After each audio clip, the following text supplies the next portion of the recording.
Absorb करता है और वो ब्लू लाइट ही क्यों एब्जॉर्व करता है, और कौन सी ऐसी चीज़ है जो रेड लाइट और ब्लू लाइट को एब्जॉर्व कर रही है, क्योंकि कोई ना कोई ऐसी चीज़ तो होगी जो ब्लू या रेड लाइट को एब्जॉर्व कर रही हो।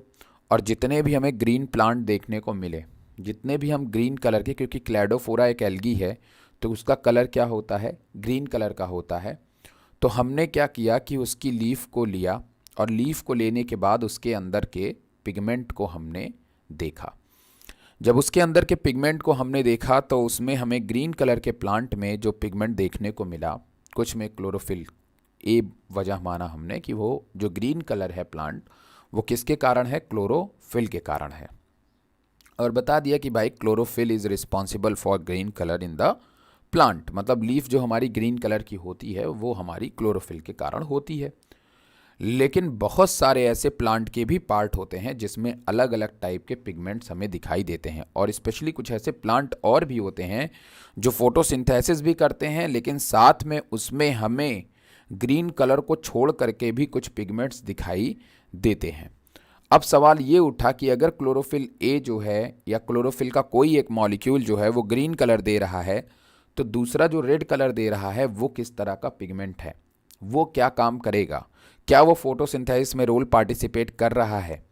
इस चीज़ को अगर आप ग्राफ के थ्रू समझ जाएंगे तो आप बड़े आराम से बता लेंगे। जैसे एग्जाम्पल के तौर पे ध्यान दीजिएगा मेरी बात बहुत अच्छे से। मैंने कहा कि हमारे लीफ में या इन सभी चीज़ों में केवल एक क्लोरोफिल मॉलिक्यूल नहीं होता है। मैंने बताया क्लोरोफिल मॉलिक्यूल कई टाइप्स के होते हैं। देखिए मैंने आपको बहुत पहले से ही इन सभी चीज़ों के बारे में प्रिपेयर कर दिया है। आज आप जानते हो क्लोरोफिल मॉलिक्यूल के बारे में बहुत अच्छी तरीके से, ठीक है। तो कहने का मेरे मतलब ये है कि क्लोरोफिल ए मॉलिक्यूल आपको क्या देने वाला है, क्लोरोफिल बी मॉलिक्यूल आपको क्या देने वाला है, जेंथोफिल आपको क्या देने वाला है, और कैरोटीनॉयड आपको क्या देने वाला है। मेन हमें ये पता लगा लेना है, इससे हमें फाइनल कंक्लूजन ये बताना है कि हमारा कोर मॉलिक्यूल कौन है, हमारा मेन मॉलिक्यूल कौन है जो फोटोसिंथेसिस के लाइट एब्जॉर्प्शंस पे अफेक्ट डालेगा। मतलब मेन हमारा मॉलिक्यूल कौन है, ये चीज़ हमें पता लगाना था। लेकिन उसके पहले हमें ये पता लगाना था कि हमारे लीफ के अंदर कितने टाइप के पिगमेंट्स मौजूद हैं। तो इसका पता लगाने के लिए हमारे, फिर ध्यान सुनिएगा, हमें सबसे पहले ये पता लगाना था कि हमारे लीफ के अंदर कितने पिगमेंट मौजूद हैं। तो इसका पता लगाने के लिए ध्यान सुनते रहिएगा, इसका पता लगाने के लिए हमने एक एक्सपेरिमेंट किया। स्पेशली ध्यान सुनिएगा मेरी बात को, बस सुनते रहिएगा, आपको समझ में आता रहेगा, कोई प्रॉब्लम नहीं होगी। रुके रहिए, मैं कुछ एप्लीकेशंस बंद कर देता हूँ, फिर उसके बाद आपको समझाता हूँ, ठीक है। अब इधर देखिए, ये कल की क्लासेस हैं, इसको हटाते हैं भाई। हाँ, अब इधर देखिए, हमने ये कहा आपसे कि हमें ये पता था कि फोटोसिंथेसिस में पिगमेंट्स रोल पार्टिसिपेट कर रहे हैं, फोटोसिंथेसिस में पिगमेंट रोल पार्टिसिपेट कर रहे हैं। फोटोसिंथेसिस में पिगमेंट जो है बढ़ चढ़ के हिस्सा ले रहे हैं, ये बात हमें पता था। लेकिन फोटोसिंथेसिस के लिए केवल एक ही पिगमेंट रिस्पॉन्सिबल नहीं था, उसमें कई पिगमेंट थे, जैसे chlorophyll A, chlorophyll B, xanthophyll, carotenoid, है ना, कैरोटीनॉयड।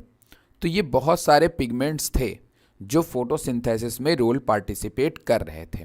लेकिन हमें ये नहीं पता था कि इनमें से वो जो मेन कंपोनेंट है क्लोरोफिल ए, वो कौन सा, मतलब जो अभी तो हमें पता है कि क्लोरोफिल ए है, लेकिन तब नहीं पता था कि which compounds are mainly responsible for photosynthesis, ठीक है। मतलब मेन कौन कंपाउंड है, कौन कलर दे रहा है और कौन फोटोसिंथेसिस के लिए रिस्पॉन्सिबल है, ये किसी को पता नहीं था।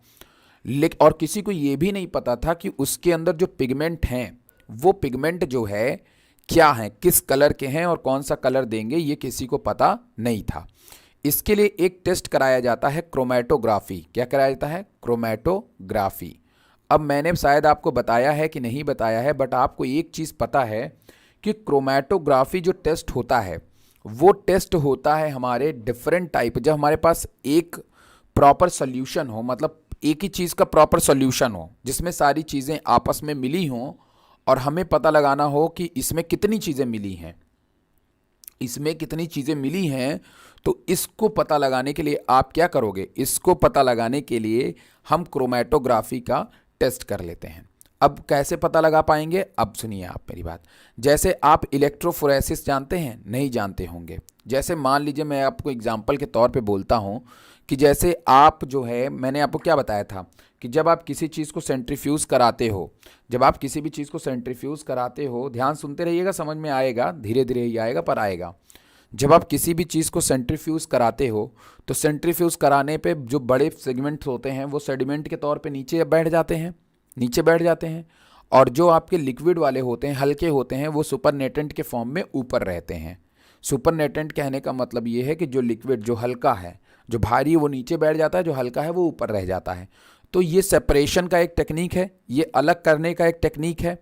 उसी तरीके से दो मॉलिक्यूल को अलग करने की टेक्निक, दो टेक्निक हम लोग पढ़ते हैं। अगर हमें मान लो कई चीज़ें दे दी गई हैं, जैसे एग्जांपल के तौर पे मैं आपको बताऊं, इधर ध्यान सुनिए। अगर मैं आपको कह दूं कि मान लीजिए ये कोई एक बड़ा सा बर्तन है और इसमें बहुत सारे पॉजिटिव चार्ज हैं और इसमें बहुत सारे निगेटिव चार्ज हैं, और अगर मैं आपसे कहूं कि आप पॉजिटिव चार्ज को इसमें से सेपरेट करो, तो क्या कर सकते हो आप बताओ। तब आप क्या कर सकते हो, दिमाग लगाओगे तो पता चल जाएगा। क्या कर सकते हैं हम यहाँ पे क्या जोड़ दें, हम इस साइड में जो है पॉजिटिव चार्ज जोड़ दें। कौन सा एनोड जोड़ दें, एनोड जोड़ दें ना। तो सारा निगेटिव चार्ज किधर की तरफ चला आएगा, जल्दी से मूव करके इधर चला आएगा कि नहीं चला आएगा। तो जिससे हम निगेटिव चार्ज क्या कर लेंगे, सेपरेट कर लेंगे भाई। सेपरेट कर लेंगे कि नहीं कर लेंगे, तुम कहोगे जी सर बिल्कुल कर लेंगे। तो इस तरीके से हमने चार्जेस को क्या कर लिया, सेपरेट कर लिया। तो ये भी क्रोमेटोग्राफी का एक तरीका है, क्रोमेटोग्राफी का एक तरीका है जिसमें हमने उसी में, जिसमें पॉजिटिव चार्ज और निगेटिव चार्ज दोनों मिला हुआ था, लेकिन हमने उसमें से निगेटिव चार्ज को सेपरेट कर लिया। अब अगर आपको पॉजिटिव चार्ज सेपरेट करना है तो क्या कर दो भाई साहब, आप इधर निगेटिव जोड़ दो, तो सभी पॉजिटिव क्या हो जाएंगे, निगेटिव की तरफ मूवमेंट कर जाएंगे। तो इस तरीके से कैथोड एनोड लगा करके हमने काम किया कि नहीं किया, बिल्कुल सर, डेफिनेटली किया सर आपने जो है। तो इस तरीके से हम लोग जो है ये सारी एक्टिविटी किया करते हैं। लेकिन इस टेक्निक में जो हमने यूज़ किया है वो हमने यूज़ किया है पेपर क्रोमेटोग्राफी, पेपर क्रोमेटोग्राफी। तो इसको बहुत ही अच्छी तरीके से आप समझेंगे, ठीक है, क्योंकि ये टेक्निक ना तो आपको आपकी किताब में बताई गई है ना बताई जाएगी, लेकिन आप इसको जो है बस नाम इसका ले लिया गया है, लेकिन आपको इसको समझना है कि कैसे। अब देखो, जब हमने प्लांट को सेपरेट किया होगा, जब हमने प्लांट को सेपरेट किया होगा, तो प्लांट मतलब जब हमने प्लांट की लीफ को लिया होगा तो उसमें सारे पिगमेंट मौजूद होंगे, एग्जैक्टली सारे पिगमेंट मौजूद होंगे कि नहीं। तो मैं यहाँ पे एक कलरफुल पेन ले लेता हूँ, मान लो मेरे पास ये ढेर सारे कलर के पेन हैं, देखो ये देख रहे हो ना, ये देख रहे हो कि नहीं। अब इसमें blue, green, red, yellow, violet सब है। लुक एट दिस, देख रहे हो, देख रहे हो, देख रहे हो, देख रहे हो ना। तो ये कहने का मेरे मतलब ये है कि देखो इसमें बहुत सारे पिगमेंट मिक्स हैं। क्या है, मिक्स हैं। अब ये पिगमेंट हमने किससे निकाला है, ये पिगमेंट हमने निकाला हुआ है अपने लीफ से। किससे निकाला है बेटा, अपने लीफ से सेपरेट किया हुआ है। तो जब अपने लीफ से हमने इसको सेपरेट किया हुआ है, तो हमें ज़रा ये बताओ कि आपको कैसे पता कि इसमें कौन सा कलर क्लोरोफिल ए का है और कौन सा कलर किसका है, नहीं पता है, नहीं पता है ना। तो हम क्या कर लेते हैं कि क्रोमेटोग्राफी पेपर पे पहले तो हमें ये पता लगाना है कि इसमें पिगमेंट कितने हैं। पहले हमें पेपर क्रोमेटोग्राफी में ये पता लगाना है कि इसमें पिगमेंट कितने हैं। फिर हम एनालिसिस करके पता लगा लेंगे कि कौन सा पिगमेंट है, वो हमें कोई दिक्कत नहीं है। तो हम एक पेपर ले लेते हैं, ये एक स्पेशल क्वालिटी का पेपर होता है, इसको क्रोमेटोग्राफी पेपर बोलते हैं, जो बिल्कुल वॉटमैन पेपर जैसा होता है। केमिस्ट्री लैब में भी आपको देखने को मिलता है इस वॉटमैन पेपर ना, उसी तरीके से। खैर वॉटमैन पेपर हटाओ, आप क्रोमेटोग्राफी पेपर बोलोगे ज़्यादा सही होगा। हम लोग क्या काम करते हैं कि एक पेपर ले लेते हैं और एक जार ले लेते हैं। अब कहोगे सर जार क्यों ले रहे हैं, अभी मैं आपको बताऊंगा हम जार क्यों ले रहे हैं, ठीक। और इस जार के अंदर एक बफर सॉल्यूशन बना लेते हैं, बफर सॉल्यूशन बना लेते हैं। आप लैब वेब में ये वैसे कराया जाता है, ग्रेजुएशन में आप लोगों के कोई काम में नहीं। और ये प्रैक्टिकल मैंने किया हुआ था 2013 या 14 में हमारे यहाँ पे कराया गया था, ठीक है, मतलब हमारे कॉलेज में कराया गया था। चलिए अब आगे बढ़ते हैं। तो हमें क्या किया जाता है कि हमें ये जो सॉल्यूशन आपको दिखाई दे रहा है ना, हम इस सॉल्यूशन को क्या कर दें कि हम इस सॉल्यूशन की एक ड्रॉप लेते हैं। क्या लेते हैं, एक ड्रॉप लेते हैं। चाहे इसकी एक ड्रॉप ले लो, चाहे 2 ड्रॉप ले लो, चाहे 3 ड्रॉप ले लो, इससे आपको कोई भी मतलब नहीं है। आप इस ड्रॉप को यहाँ पे ले लीजिएगा, ठीक है। अब मान लीजिए कि हमने इस ड्रॉप को यहाँ पे डिप करके रख दिया। ये एक लाइन खींचते हैं हम लोग, एक लाइन ऐसी खींचो जो बिल्कुल इक्वल हो, मतलब सारे मॉलिक्यूल को आपको सभी, जैसे आपको ड्रॉप को सभी को इक्वल ही रखना है, ठीक है। सारे ड्रॉप को आपको इक्वल ही रखना है, ठीक, समझ रहे हो, सारे ड्रॉप को आपको इक्वल ही रखना है। अब देखो मेरी बात ध्यान सुनो, अब क्या करेगा कि ये जो मॉलिक्यूल है, हम अब इसको ऐसे रख दिए, इसको ऐसे रख दिए, राइट। अब इसको ऐसे ड्रॉप लगाने के बाद, इस ड्रॉप को लगाने के बाद हम इसको इसमें क्या कर देंगे, डिप कर देंगे। क्या कर देंगे, डिप कर देंगे। जैसे ही हम इसको डिप करेंगे, हम जैसे जैसे आपका पेपर होता है ना, पेपर पे जब आप पानी ड्रॉप गिरता है तो पानी फैलता है कि नहीं फैलता, यस। उसी तरीके से ये जो है, जैसे हम इसको इस पेपर को इसके अंदर ऐसे डाल देंगे, इसको इसके अंदर ऐसे डाल देंगे इस पेपर को, तो क्या होगा कि ये जो है, ये जो सोल्यूशन, ये जो हमने भी ड्रॉप गिराई है, ये धीरे धीरे ऐसे मूवमेंट करना शुरू कर देगी, ये शुरू कर देगी, ठीक, समझ में आ रहा है ना। अब ये धीरे धीरे ऐसे मूवमेंट करना शुरू कर देगी, ये।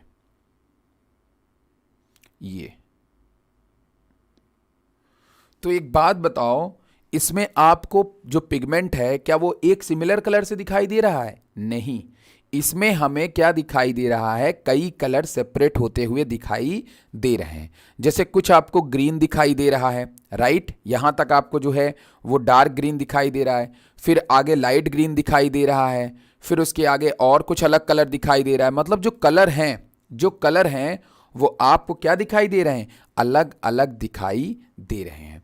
इससे ये पता लग गया कि यस, हमारे एक सिंगल लीफ जो ग्रीन कलर का है, उसमें भी हमें डिफरेंट टाइप्स के पिगमेंट देखने को मिलते हैं।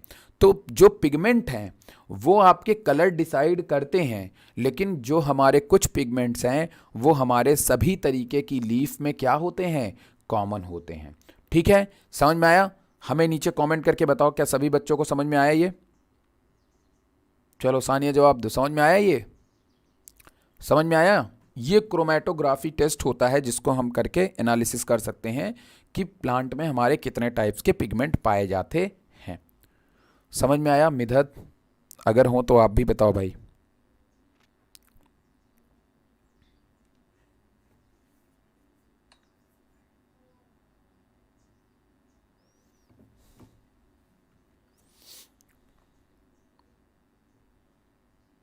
हाँ ठीक। तो इस तरह से पेपर क्रोमेटोग्राफी का टेस्ट करके हमने जो है पता लगा लिया कि हमारा जो पिगमेंट है वो कितने टाइप के हमारे पिगमेंट्स हमें देखने को मिलते हैं, और ये फोटोसिंथेसिस में हमको मिला देखने के लिए। तो अब मैं इसको आराम से रीड कर रहा हूँ किताबों को, आप देखते रहिए, हम आराम से, अभी कोई दिक्कत ही नहीं आएगी। ये टेबल में कुछ रखा ही नहीं है, अभी ये इतनी आराम से इस टेबल सॉल्व होगी, आपको टेंशन लेना ही नहीं है। सबसे पहले हम क्या करते हैं, अगर आपको देखिए, अब पहले मैं टेबल ही एक्सप्लेन कर दे रहा हूँ। देखो टेबल कितना सिंपल है। देखो एक बात बताओ, अभी हमें तुरंत पता चला कि हमारे एक लीफ के अंदर डिफरेंट टाइप के पिगमेंट होते हैं। तो आप एक काम करो कि इस वाले एरिया को लिख लो कितने नैनोमीटर, इस वाले एरिया को आप लिख लो मेरे भाई 400 नैनोमीटर। ध्यान सुनिएगा मेरी बात, इसको आप लिख लीजिए यहाँ पे 400 नैनोमीटर। इधर लिख लो आप जो है, बीच वाले को लिख लो आप, नमः शिवाय, देखो इधर वाले को आप लिख लो 500, और इधर वाले को लिख लो आप 600 नैनोमीटर, और इधर वाले को आप लिख लो 700 नैनोमीटर। ठीक है, समझ रहे हो मेरी बात की नहीं? तो ये आपने कुछ नैनोमीटर्स लिख लिए। अब ये क्या है, नैनोमीटर क्या होती है हमारी, दिस इज वेवलेंथ। ये क्या होती है बेटा, वेवलेंथ होती है। आप सबको मैंने पहले भी बताया है। तो क्लैडोफोरा के एक्सपेरिमेंट में मैंने आपको क्या बताया था, क्लैडोफोरा के एक्सपेरिमेंट में मैंने आपको कहा हुआ था कि जो हमारे प्लांट्स होते हैं, जो हमारी ग्रीन एल्गी होती है, वो मैक्सिमम कौन कौन सी वेवलेंथ की लाइट को एब्जॉर्व करती है, एक करती है 700, मतलब बोले तो 700 वेवलेंथ और 600 के बीच में किसकी वेवलेंथ होती है? This is red light. ये कौन सी लाइट होती है? रेड लाइट होती है। और ये कौन सी लाइट होती है? ब्लू लाइट होती है। ठीक है, ब्लू लाइट होती है। तो ये ग्राफ आपको ये दिखा रहा है कि प्लांट कौन सी लाइट ज़्यादा एब्जॉर्व करती है और कौन सा पिगमेंट ज़्यादा वर्किंग करता है। तो ये बताइए कि जिस समय मैंने आपको बताया कि देखो क्या लिखा हुआ है, पढ़ो इसको, absorbance of light by chloroplast pigment. तो मैंने आपको कहा था कि मेरे भाई आप पहले क्लोरोफिल ए को देखो। किसको देखो? क्लोरोफिल ए को देखो। तो क्लोरोफिल ए मैंने आपको क्या बताया था? फोटोसिंथेसिस कौन करता है ज्यादा? Chlorophyll A. तो सब करवाते हैं, कोई दिक्कत नहीं है। तो ये बताओ, ये सारे पिगमेंट रिस्पॉन्सिबल होते हैं किसके लिए? फोटोसिंथेसिस के लिए। तो फोटोसिंथेसिस सबसे ज्यादा किस लाइट में मैंने बताई थी? एक रेड लाइट में और एक ब्लू लाइट में। तो देखिए ब्लू लाइट में ग्राफ पीक पे है कि नहीं है? ब्लू लाइट में सारे ग्राफ पीक पे हैं कि नहीं है? देखिए ब्लू लाइट में सारे ग्राफ पीक पे है ना, ए वाला भी, कैरोटिनॉइड वाला भी, बी वाला भी। इसका मतलब ये है कि प्लांट जो है 400 नैनोमीटर मतलब ब्लू लाइट को एब्जॉर्व करता है। ठीक है, ये बात क्लियर हुआ सभी को? फिर उसके बाद लेकिन अगर आप 500 टू 600 देखिए तो यहाँ पे फोटोसिंथेसिस रेट लो हो जाती है, क्योंकि यहाँ पे कोई भी लाइट एब्जॉर्व नहीं की जाती, क्योंकि 500 टू 600 लाइट जो है वो दूसरी लाइट है। वो लाइट मतलब अगर आप नैनोमीटर स्पेक्ट्रम जानते हो ना, सब लोग स्पेक्ट्रम तो जानते ही हो ना, जो बनवाए थे विबग्योर वाला, मेरे भाई विबग्योर वाला बनाए थे कि नहीं बनाए थे? अब ये जो 500 टू 600 के बीच वाला है, 450 वगैरह के आसपास वाला, वो ग्रीन और येलो टाइप का पिगमेंट है। उसमें प्लांट कोई भी लाइट एब्जॉर्व नहीं करती है। ठीक है ना, या बहुत ही हल्का करती होगी, हल्का फुल्का। लेकिन जैसे ही रेड लाइट प्लांट को मिलती है, प्लांट का ग्राफ देखिए फिर से क्या हो जा रहा है? ऊपर चला जा रहा है। तो प्लांट, इससे हमें क्या पता लगा कि जो हमारे पिगमेंट मॉलिक्यूल होते हैं, चाहे वो क्लोरोफिल ए हैं, चाहे वो कैरोटिनॉइड हैं, फिर वो चाहे क्लोरोफिल बी हैं, वो कौन सी लाइट को एब्जॉर्व करते हैं? Blue light and red light. पहला ग्राफ समझ में आया सभी को? बताओ भाई सानिया, पहला ग्राफ समझ में आया? नहीं समझ में आया? मैं फिर से बता दूंगा, कोई प्रॉब्लम नहीं है। समझ में आया ये?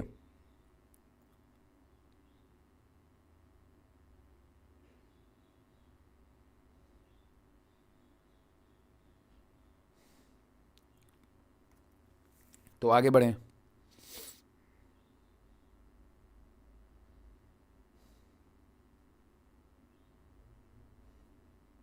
हाँ ठीक है। अब उसके बाद देखिए यहाँ पे, अब ऑप्शन, अब दूसरा ग्राफ देखिए। एक बात बताइए आप, अब देखिए कितना बढ़िया चीज़, हम फिर यही चीज़ लिख दे रहे हैं। ठीक है, हम इसको यहाँ पे लिख दे रहे हैं 400 नैनोमीटर, 500 नैनोमीटर, उसके बाद हम लिख दे रहे हैं 600 नैनोमीटर एंड देन 700 नैनोमीटर। तो एक बात बताओ आप कि जब हमारा पिगमेंट काम करेगा, क्लोरोफिल ए काम करेगा, तो फोटोसिंथेसिस रेट क्या हो जाएगी? इंक्रीज हो जाएगी सर। तो जब फोटोसिंथेसिस रेट इंक्रीज होगी तो ऑक्सीजन भी क्या होगी? रिमूव होगी सर, डेफिनेटली। तो ये बताइए कि ऑक्सीजन कब ज़्यादा रिमूव होगी? जब फोटोसिंथेसिस रेट हाई होगी।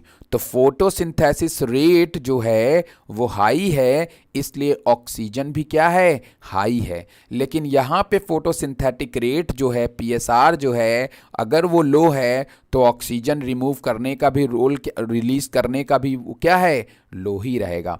क्योंकि फोटोसिंथेसिस रेट हाई क्यों है? क्योंकि सारे पिगमेंट जो अभी हमने देखे थे ग्राफ में, सारे के सारे जो पिगमेंट थे हमारे, वो किस में जा रहे हैं? वो किस में रोल पार्टिसिपेट करते हैं? ब्लू लाइट में करते हैं।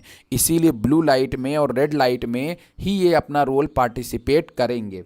अगर मैं ग्राफ को रिलेट करूंगा ना कि कौन सा ग्राफ, कौन सा पिगमेंट ज़्यादा बिलोंग करता है अभी फोटोसिंथेसिस में, तो अभी वो भी बात आती है कि तीनों पिगमेंट में कौन सा फोटोसिंथेसिस में ज़्यादा रोल पार्टिसिपेट करता है। तो वो भी बात मैं आपको बताऊंगा, लेकिन पहले ये सिंपल सिंपल चीज़ें आप समझ लो, कितनी आसान चीज़ है, फालतू में इतना लोड हो जाता है। देखो इधर, तो मैंने कहा कि देखो जैसे पीएसआर, अगर फोटोसिंथेटिक रेट अगर कम होगी तो ऑक्सीजन रिलीज भी क्या होगी? कम होगी ना, क्योंकि फोटोसिंथेसिस रेट बढ़ेगी तो रिएक्शन होगी कि नहीं होगी? मैंने क्या बताया था? उतना वाटर मॉलिक्यूल का ब्रेकडाउन होगा, उतनी ज़्यादा ऑक्सीजन निकलेगी। है ना।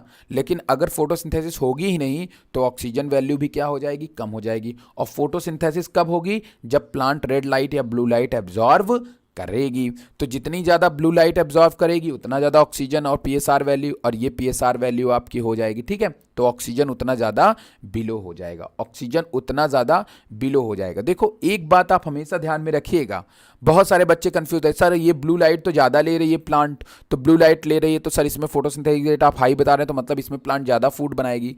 मेरे बच्चों देखिए एक बात आप बहुत ध्यान सुनिएगा, फोटोसिंथेसिस रेट बढ़ना, फोटोसिंथेसिस रेट का बढ़ना और लाइट का एब्जॉर्व करना दोनों एक अलग प्रोसीजर है। ब्लू लाइट आपके बॉडी को बनाने के लिए, जैसे आपके इंपॉर्टेंट फैक्टर को बनाने के लिए वो काम करती है। मतलब जैसे मान लो लीफ बनाना है, लीफ को बनाना है, फ्लावर को बनाना है, मतलब मेकिंग, ऑर्गन मेकिंग जो काम होता है वो हमारा किसका होता है, ब्लू लाइट का होता है।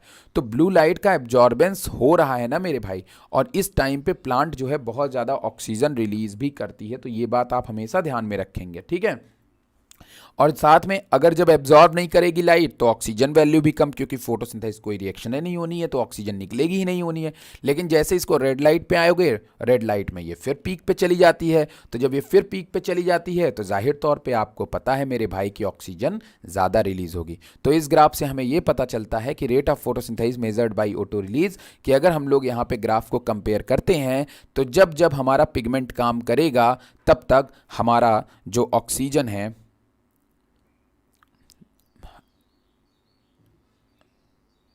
हाँ सुनिए फिर से बता रहे, सुनिए ब्लू लाइट जो है वो एब्जॉर्ब होती है, नो डाउट। अगर आप यहाँ पे देखिए एब्जॉर्बेंस देखिए, एब्जॉर्बेंस देखिए पहले आप, अगर आप एब्जॉर्बेंस को देखिए तो यहाँ पे क्लोरोफिल बी रिस्पॉन्स कर रही है, ध्यान सुनिएगा, क्लोरोफिल बी रिस्पॉन्स कर रही है, लेकिन एब्जॉर्बेंस ब्लू लाइट का ज़्यादा होगा। क्योंकि रीज़न उसके पीछे का ये है, ब्लू लाइट का एब्जॉर्बेंस अगर ज़्यादा मान लो हो रहा है, लेकिन उसका फोटोसिंथेसिस में जो रोल है वो रेड लाइट के मुकाबले कम रहेगा। दो बातें हैं, ध्यान सुनिएगा, ब्लू लाइट तो एब्जॉर्ब होगा, इक्वली होता है, मतलब ज़्यादा कम कुछ नहीं, अगर आप ग्राफ को मैच कराएंगे तो इक्वली रहेगा, बहुत ज़्यादा डिफरेंस नहीं होता है। लेकिन ब्लू लाइट एब्जॉर्ब जरूर होता है, बट मैं फिर से आपको बता रहा हूं कि ब्लू लाइट एब्जॉर्ब होगा लेकिन उसका रोल फोटोसिंथेसिस के पार्टिसिपेशंस में बहुत ही कम होगा, अगर होगा भी तो क्लोरोफिल मॉलिक्यूल्स वगैरह बनाने में होगा, ठीक है ना।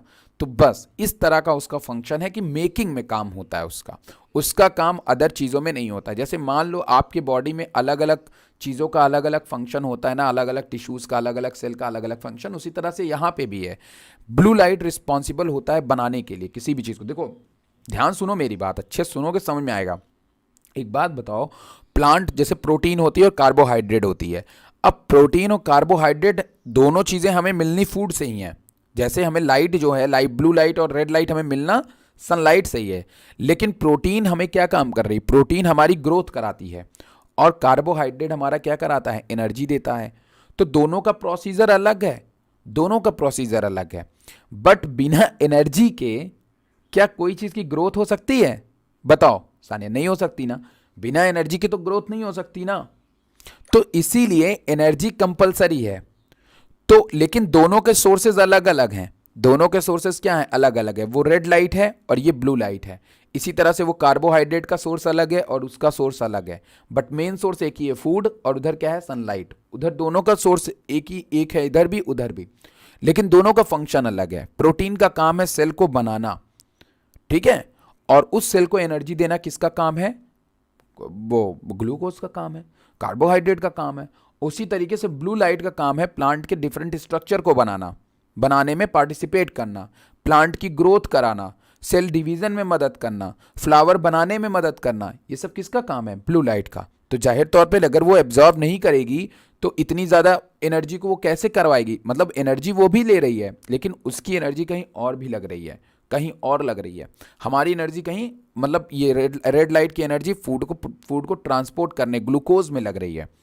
एनर्जी हर जगह लगती है, ये ग्लूकोज में आराम से लग रही है, वहाँ पे बनाने में, फैक्टर में। क्योंकि आप लोग एक टॉपिक पढ़ोगे आगे जाकर के, फोटोट्रॉपिन, समझ रहे हो ना, अब ये सब टॉपिक मत पढ़ो ज़्यादा। लेकिन हाँ, मैंने आपको बता दिया कि फोटोमॉर्फोजेनेसिस, एक वर्ड आप लोग लिख लो कॉपी में, फोटोमॉर्फोजेनेसिस, फोटोमॉर्फोजेनेसिस, फोटोमॉर्फोजेनेसिस।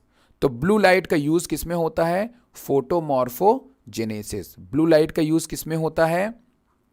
फोटोमॉर्फोजेनेसिस में होता है। मे बी आपको शायद ये वर्ड यहाँ पे देखने को मिल जाए, मे बी शायद मिल जाए, मुझे नहीं पता है, लेकिन क्योंकि मैंने इसको इसमें नहीं पढ़ा हुआ है, फोटोमॉर्फोजेनेसिस को इसमें तो नहीं पढ़ा है, बट हो सकता है कि आगे जाकर के आपको वर्ड मिल सकता है। मैं ये नहीं कहता कि नहीं मिलेगा, बट मे भी हो सकता है कि भाई आपको मिल भी सकता है। ठीक है, तो फोटोमॉर्फोजेनेसिस कौन कराता है? Blue light. फोटोमॉर्फो मतलब समझ गए, फोटो मतलब लाइट के प्रेजेंस में, मॉर्फोजेनेसिस का मतलब है स्ट्रक्चर्स बनाना। किसका काम है? ब्लू लाइट का। अब समझ में आया सानिया?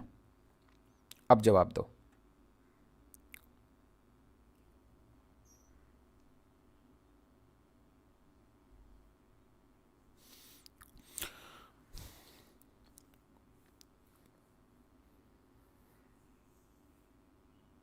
हाँ, अब देखो इधर, अब उसके बाद में हम लोग यहाँ पे अगला ग्राफ देखते हैं, नेक्स्ट ग्राफ देखते हैं। अब अगर आप नेक्स्ट ग्राफ को यहाँ पे देखेंगे तो नेक्स्ट ग्राफ आपका है लाइट एब्जॉर्प्शंस का। भाई अब हमें ये पता लगाना है कि which pigment are more reliable in photosynthesis, मतलब कौन सा पिगमेंट है जो फोटोसिंथेसिस के ग्राफ को सबसे ज़्यादा अच्छा फॉलो करता है।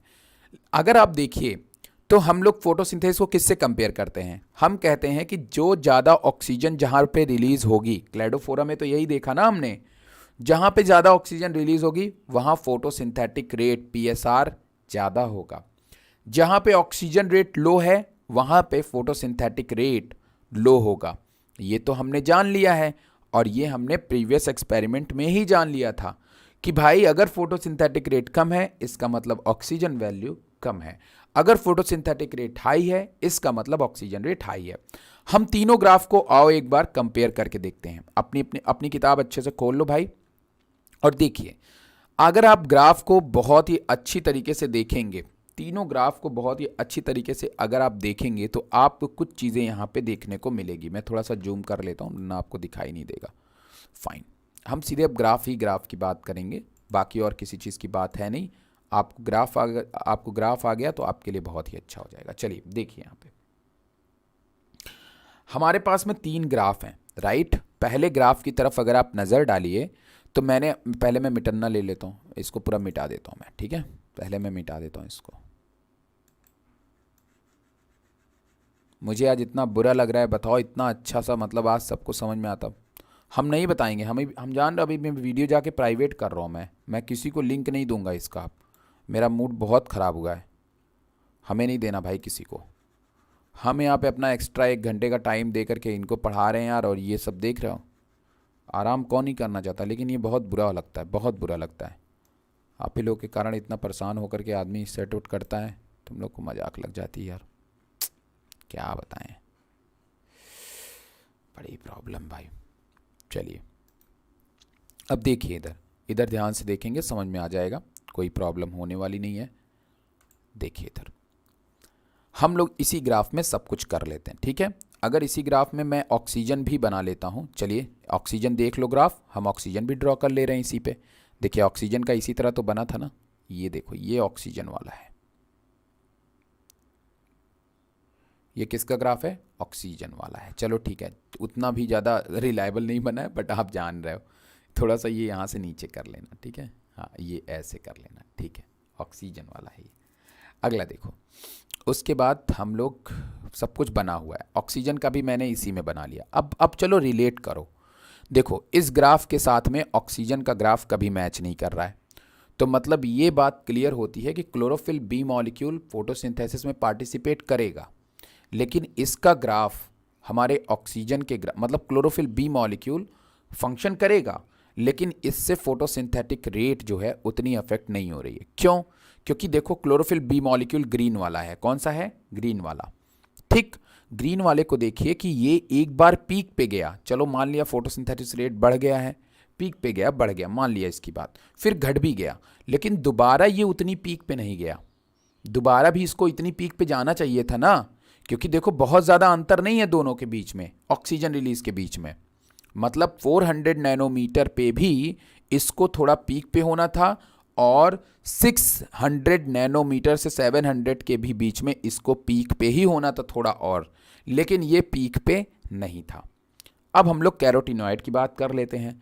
कैरोटीनॉइड को देखो तो इसमें पीक पे जाके फिर लुढ़क गया, लेकिन हमें ऑक्सीजन में ऐसा कहीं पे देखने को मिला नहीं, और उसके बाद ये दोबारा उठा ही नहीं। देखो रेड आगे आगे आगे येलो लाइट गायब हो गई है ना। तो ये भी फोटोसिंथेसिस पिगमेंट में ब्लू लाइट के लिए काम करेगा, लेकिन रेड लाइट के लिए काम नहीं करेगा। आ गई बात समझ में ना। ये ब्लू लाइट के लिए काम करेगा लेकिन रेड लाइट में काम नहीं करेगा। तो कैरोटीनॉइड का काम किस में होगा, पता चल गया ना। मैंने आपको क्या बताया था कि कैरोटीनॉइड जो पिगमेंट है वो किस में पार्टिसिपेट करता है, बताओ भाई, बताया था आपको, फूड वगैरह को कलर करने में। और फूड वगैरह को कलर करने में काम कौन करेगा, फोटोमॉर्फोजेनेसिस बोले तो ब्लू लाइट। क्या बताया था, याद करो, क्रोमोप्लास्ट, याद आया। क्रोमोप्लास्ट में मैंने बताया था कि कैरोटीनॉइड रिस्पॉन्सिबल होता है हमारे फ्रूट्स और फ्लावर्स वगैरह को कलर देने के लिए। तो ब्लू लाइट आएगी तो स्ट्रक्चर बनाने में तो बड़ा बढ़िया काम करेगा, ब्लू लाइट में काम करेगा, लेकिन फोटोसिंथेसिस में काम नहीं करेगा, रेड लाइट में काम नहीं करेगा। आ गया ना। देखो मैंने कहा एक एक चीज जो आपको पढ़ाया गया है वो हर चीज कभी ना कभी इस्तेमाल की जाएगी। कैरोटीनॉइड पढ़ाया गया था प्लास्टिड में, लेकिन देखो यहां पे यूज आया कि नहीं आया, बताओ। आ गया ना। तो क्लोरोफिल बी ये फोटोसिंथेसिस में पार्टिसिपेट करता है, नो डाउट। ऐसा नहीं बोलोगे आप फोटोसिंथेसिस पार्टिसिपेट नहीं, क्योंकि ये रेड लाइट में भी यूज होता, ये स्ट्रक्चर बनाने में भी काम करेगा और ये फोटोसिंथेसिस में भी पार्टिसिपेट करेगा। ये पिगमेंट बनाएगा, ये कलर बनाएगा, लेकिन जो कैरोटीनॉइड है ना वो फोटोसिंथेसिस में पार्टिसिपेट नहीं करेगा, क्योंकि फोटोसिंथेसिस रिस्पॉन्सिबल रेड लाइट। ठीक। अगर वहीं पे आप ए वाले को देखो तो ए वाला आप देखोगे तो ग्राफ कितना बढ़िया। ए वाला पहले पीक पे गया, फिर जब ऑक्सीजन लुढ़का तो ये भी लुढ़का, और फिर जब रेड लाइट में गया तो रेड लाइट में भी ये हाई हो गया। इसका मतलब ये है कि इसका जो ग्राफ है वो ऑक्सीजन के ग्राफ से बहुत ज्यादा रिलेट कर रहा है। इसीलिए क्लोरोफिल ए, और चूंकि हमने बताया कि ऑक्सीजन जो होता है वो फोटोसिंथेटिक रेट को बताता है, तो भाई इसी तरीके से हम देख रहे हैं कि जब क्लोरोफिल ए मॉलिक्यूल का लेवल बढ़ रहा है तो ऑक्सीजन का भी रेट बढ़ रहा है। जब क्लोरोफिल ए का मॉलिक्यूल का रेट घट रहा है तो ऑक्सीजन भी घट रहा है। जब क्लोरोफिल रेड लाइट में बढ़ रहा है तो फिर ए वाला बढ़ रहा है तो ऑक्सीजन भी बढ़ रहा है। इस तरह से बात प्रूफ हो जाती है, इस तरह से बात प्रूफ हो जाती है कि आपका ऑक्सीजन जब जब बढ़ेगा तब तब आपका क्लोरोफिल ए भी बढ़ेगा।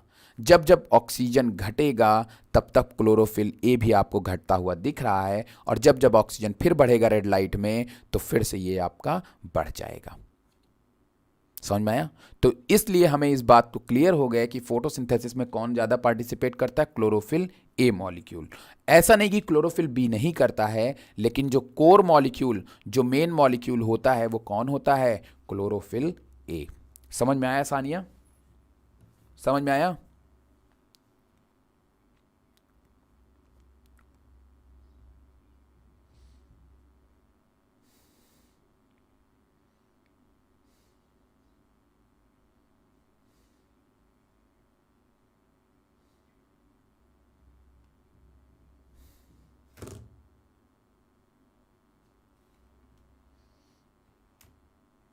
इतना सिंपल, इतना इजी और इतना बढ़िया जो है बता दिया गया आपको।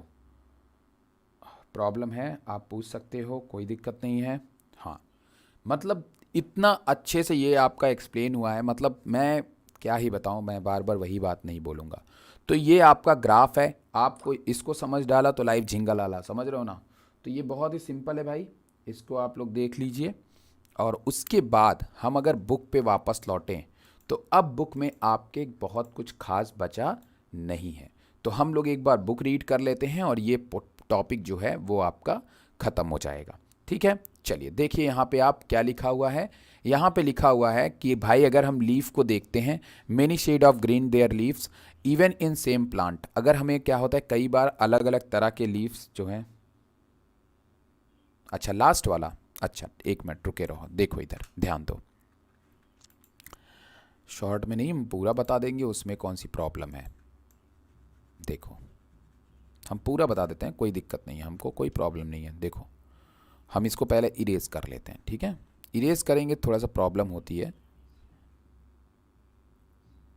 ऐसे अलग से बता भी सकते हैं, अलग से ही बता देते हैं, इसी में बता देते हैं, हमको कोई प्रॉब्लम नहीं है।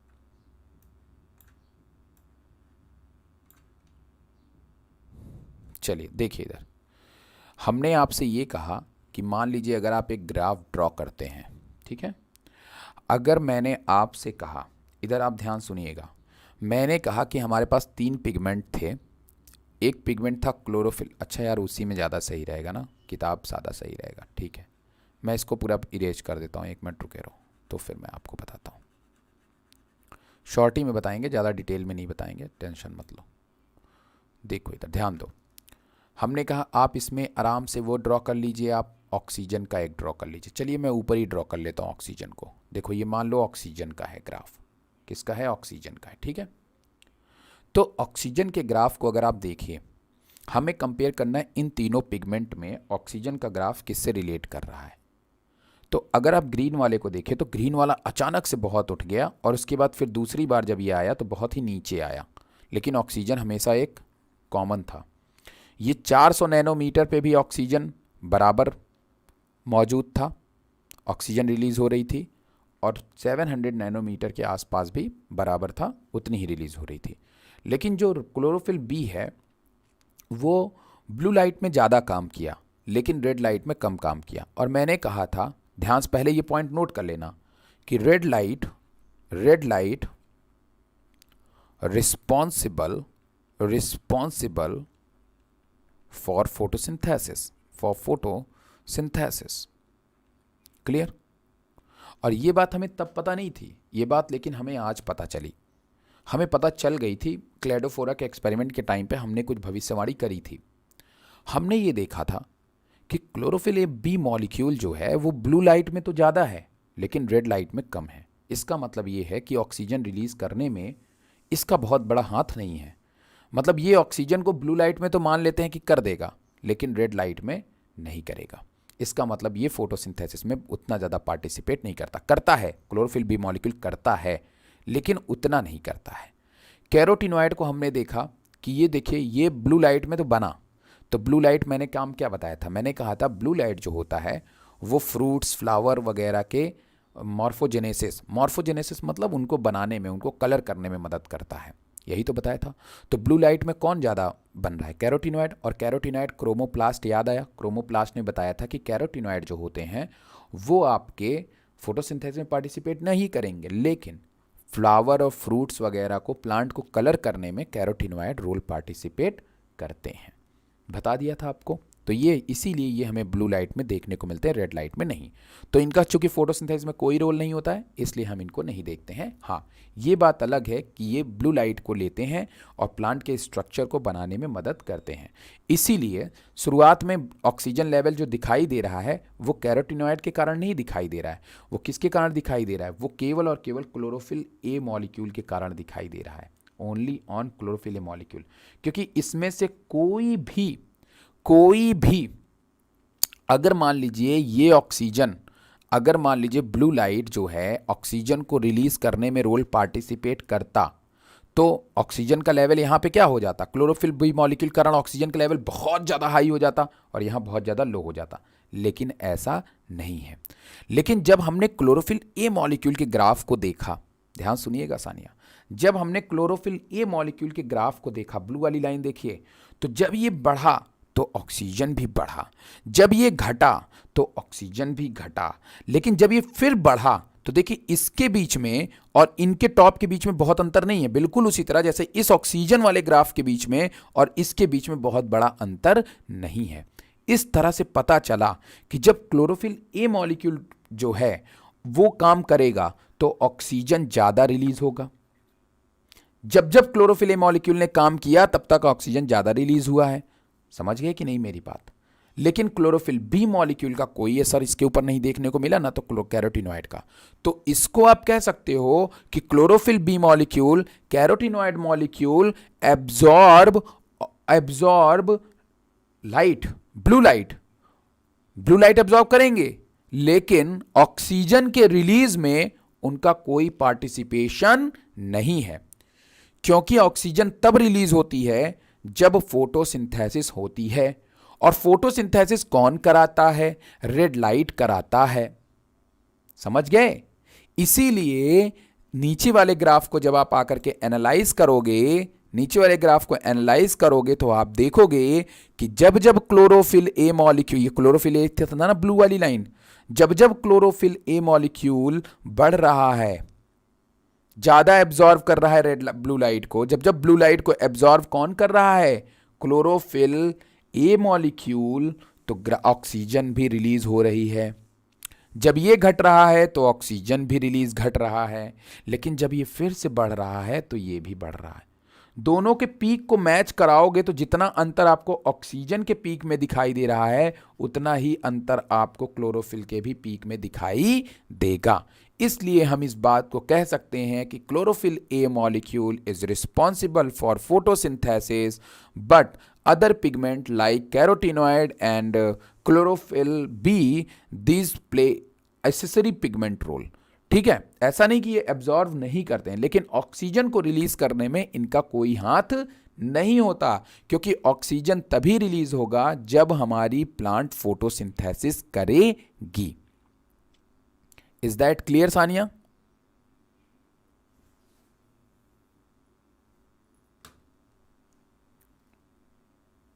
चलो खड़ाक से बता दो, हमें जवाब दे दो, और नहीं समझ में आया तो फिर बताइएगा, और सिंपल करने की कोशिश करेंगे।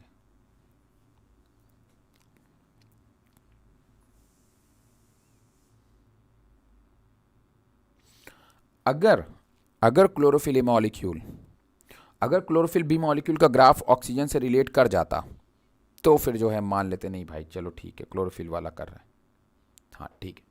तो ये बात आपको ध्यान में रखना है, और बस इसमें ग्राफ में यही चीज़ था।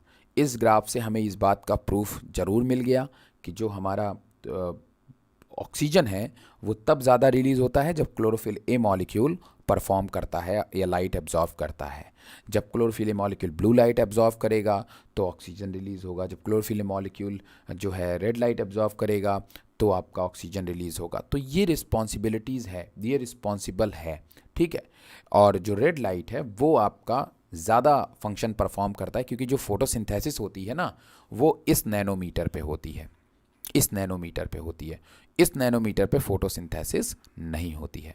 तो इससे एक बात और पता चलती है कि जो रेड लाइट है वो फोटोसिंथेसिस, जो क्लोरोफिल ए मॉलिक्यूल है वो फोटोसिंथेसिस में भी रोल पार्टिसिपेट करेगा और साथ में और फोटोमॉर्फोजेनेसिस में भी रोल पार्टिसिपेट करेगा, ठीक है।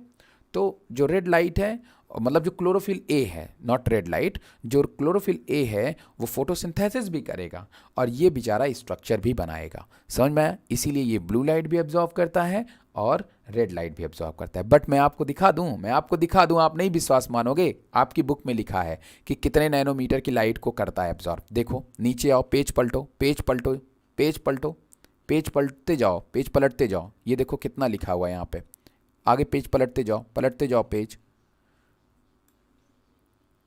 पलट लिए कहाँ लिखा हुआ है, झूठ बोल रहे हैं सर। हाँ ये देखिए आप कितना लिखा हुआ है, P680 लिखा हुआ है, ये क्या लिखा हुआ है, P700 लिखा हुआ है कि नहीं लिखा हुआ है? ये क्या है? ये यही तो है, यही तो है। कितने नैनोमीटर की लाइट लग रही फोटोसिंथेसिस में? 680 से 700 तक की। तो 400 तो है ही नहीं है, तो हमें ब्लू लाइट की ज़रूरत है नहीं ना। तो कौन सी लाइट यहाँ पे आएगी? रेड लाइट आएगी। बात क्लियर? तो हम उतनी इंटेंसिटी की लाइट हमें चाहिए ही नहीं, तो हम ब्लू लाइट ग्रे ना लेगी ही नहीं, और जब ब्लू लाइट ग्रे ना लेगी ही नहीं तो फोटोसिंथेसिस रोल कहां से पार्टिसिपेट करेगी? अब बात समझ में आ गई? एकदम क्लियर, दूध का दूध पानी का पानी, ठीक है।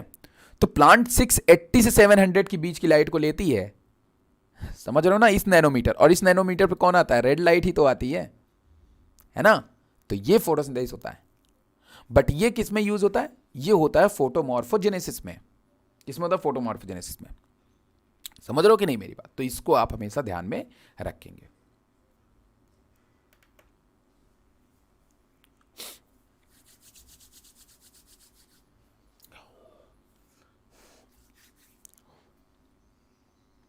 और एनर्जी तो हर चीज में चाहिए भाई, एनर्जी तो आपको हर चीज में चाहिए। चलिए आज के लिए हम लोग इतना ही रखते हैं, और कल उसके बाद हम लोग मतलब अब आप इसको पढ़िएगा, ठीक है, आप इसको पढ़िएगा। और तुम्हारा नंबर है ना SLPS2 वाला, बस अगर किसी को कोई भी मैसेज भेजना रहे तो आप प्राइवेट मैसेज पे मारिए मैसेज, क्योंकि आप ग्रुप में मैसेज मत करिए। ग्रुप वाला मैसेज में बहुत सारे टीचरों के पास फिजूल में मैसेज जाता है जिसका कोई अर्थ और तुक नहीं बनता है। तो आप जो है मेरे नंबर पे मैसेज करिएगा, कुछ भी आपको प्रॉब्लम है, कुछ भी पूछना है, आप उस पर मैसेज करिएगा, ठीक है। चलिए, तो ये आपका था आज का।